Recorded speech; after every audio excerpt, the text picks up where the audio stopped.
Let us learn how to describe people.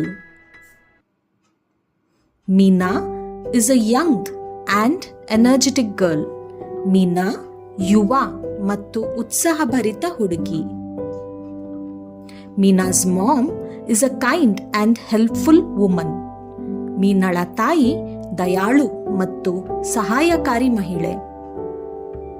Meena's father is a polite and honest person loved by all. ಮೀನಾಳ ತಂದೆ ಒಬ್ಬ ಸಭ್ಯ ಮತ್ತು ಪ್ರಾಮಾಣಿಕ ವ್ಯಕ್ತಿ, ಅವರನ್ನು ಎಲ್ಲರೂ ಪ್ರೀತಿಸುತ್ತಾರೆ.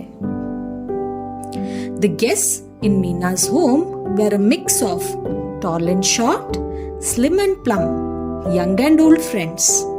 ಮೀನಾ ಅವರ ಮನೆಗೆ ಬಂದ ಅತಿಥಿಗಳು ಎತ್ತರ ಮತ್ತು ಕುಳ್ಳ, ತೆಳ್ಳಗೆ ಮತ್ತು ಕೋಬಿದ್ದ, ಯುವ ಮತ್ತು ವೃದ್ಧ ಸ್ನೇಹಿತರ ಮಿಶ್ರಣವಾಗಿದ್ದರು.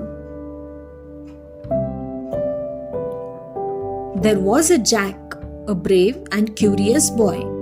ಅಲ್ಲಿ ಜಾಕ್ ಎಂಬ ಧೈರ್ಯಶಾಲಿ ಮತ್ತು ಕುತೂಹಲಕಾರಿ ಹುಡುಗ ಇದ್ದನು.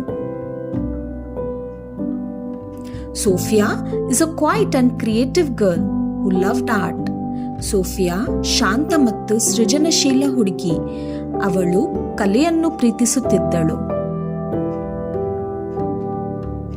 ಬಂಟಿ is a funny and talkative boy.